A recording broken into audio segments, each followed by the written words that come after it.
এটা একটা শুনুন, আমাদের টিম, আমাদের এজেন্টরা তারা সবাই কিন্তু বিকেল 3:30 অবধি ছিলেন। তাদের বলা হয়নি যে 4টের সময় খোলা হচ্ছে। ফলে আমরা সবাই জানি যে আমাদের লোকেরা আছে, যাই যাই হবে এখানে আছে। এবার একটা চুপচাপ শেষ মুহূর্তে মেল পাঠিয়ে দিয়েছে যে 4টের সময় খোলা হবে। এবার আমরা তো জানি আমাদের লোকেরা এখানে আছে, কিন্তু তাদের বলাই হয়নি, তাদের সব এখান থেকে সরিয়ে দেওয়া হয়েছে।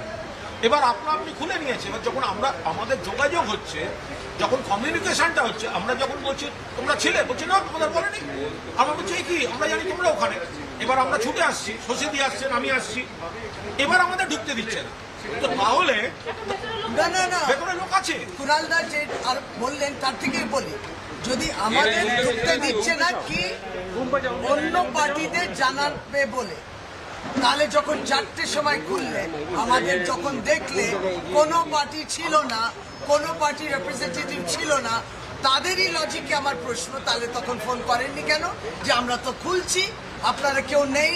তাহলে আমরা দুজন এখানে যখন বসে আছি, আমাদের এই যুক্তিটা কেন দেওয়া হচ্ছে যে অন্যরা আসুন তখন আমরা সবাইকে নিয়ে যাব? তাহলে যুক্তিটা খেললো না। বসে আছেন, আমাদের ঢুকতে দিচ্ছে না, এখন নেমন্তন্ন করে পাঠাচ্ছে বিজেপি ক্যান্ডিডেট। আমরা 4:30 পরে তো ক্যামেরাতে মুভমেন্ট দেখছি, ক্যামেরা নাম্বার 17-এ মুভমেন্ট। তারপরে তো আসলে আমাদের লোকেরা ইলেকশন কমিশনের এই স্ক্রুটিনির কাজে 3:30 4টে অব্দি তো এখানেই ছিল। ফলে তাদেরকে জানানো হয়নি যে এখানে আবার ওই মেশিন খোলা হবে। এবার শেষ মুহূর্তে একটা করে মেল পাঠিয়ে দেওয়া হয়েছে, রুটিন, ওরা হরবকত মেল পাঠায় নানা রকম। এবার তাতে আমাদের কি ধারণা হচ্ছে? আমাদের ধারণা হচ্ছে আমাদের টিম তো ওখানে আছে, অথচ টিমকে এটা বলা হয়নি। এবার যখন টিমের সঙ্গে আমাদের যোগাযোগ হচ্ছে, টিমের যোগাযোগ হচ্ছে, তখন ধরা পড়ছে এটা আনগার্ডেড। এবার শশীদি ছুটে আসছে নয়, এবার আমরা আসছি, আপনার বাইরের স্ক্রিনে দেখা যাচ্ছে ভেতরে লোক কাজ করছে, বাইরের স্ক্রিনে দেখা যাচ্ছে ভেতরে লোক কাজ করছে। ওদিকে সিও বলছেন স্ট্রং রুম সিল্ড, ওখানে কাজ হচ্ছে না।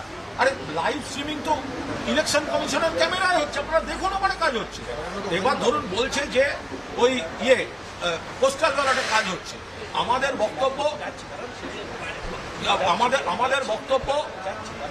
বক্তব্য হচ্ছে যে যদি পোস্টাল ব্যালটেই হয় তো তাহলে সেই পোস্টাল ব্যালটগুলো এলো কোথা থেকে? তো তার তো কোনো সোর্স ওই ভিডিও ক্যামেরায় নেই। এই বিষয়টা হচ্ছে যে জিনিসটা ট্রান্সপারেন্টলি প্রত্যেকটা পলিটিক্যাল পার্টিকে জানানো হয় না কেন? কত গুরুত্বপূর্ণ। আপনার স্ট্রং রুম আপনাকে খুলতে হচ্ছে একটা কাজের জন্য, সেটা সমস্ত পার্টিগুলোকে জানাতে হবে। আর যখন দেখলেন কোনো পার্টি ছিল না, তাহলে খুললেন কেন? এখন কেন বলছেন যে ওরা খুললেন না? আপনি যদি দেখেন কোনো পলিটিক্যাল পার্টি নেই তাহলে খুলতেন না। আর যদি বলে থাকেন না জানিয়েছি, তাহলে আমরা এসছি বা ঢুকতে দিচ্ছি না। এই বিচারিতাটার মানে কি?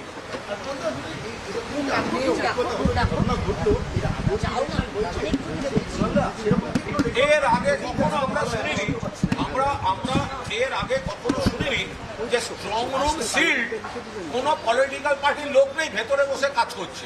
এটা হতে পারে না। হাতে হাতে ব্যালট ঘুরছে ভেতরে। বিজয় ওঝার, বিজয় উপাধ্যায়ের বিজয় উপাধ্যায় এই মুহূর্তে দেখতে পাচ্ছেন বেলেঘাটা কেন্দ্রের তৃণমূল প্রার্থী কুণাল ঘোষ তার নির্বাচনী এজেন্ট। তাহলে আমরা কত করে এরকম অনিশ্চ আমাদের আরে এটা তো ওরা তো একটা ইচ্ছাকৃত ভুল বোঝাবুঝি করিয়েছে। আমাদের পুরো টিম ইনক্লুডিং এজেন্ট 3:30 4টে অব্দি তো এখানেই ছিল। ওরা তখন বলেনি যে এটা খোলা হবে।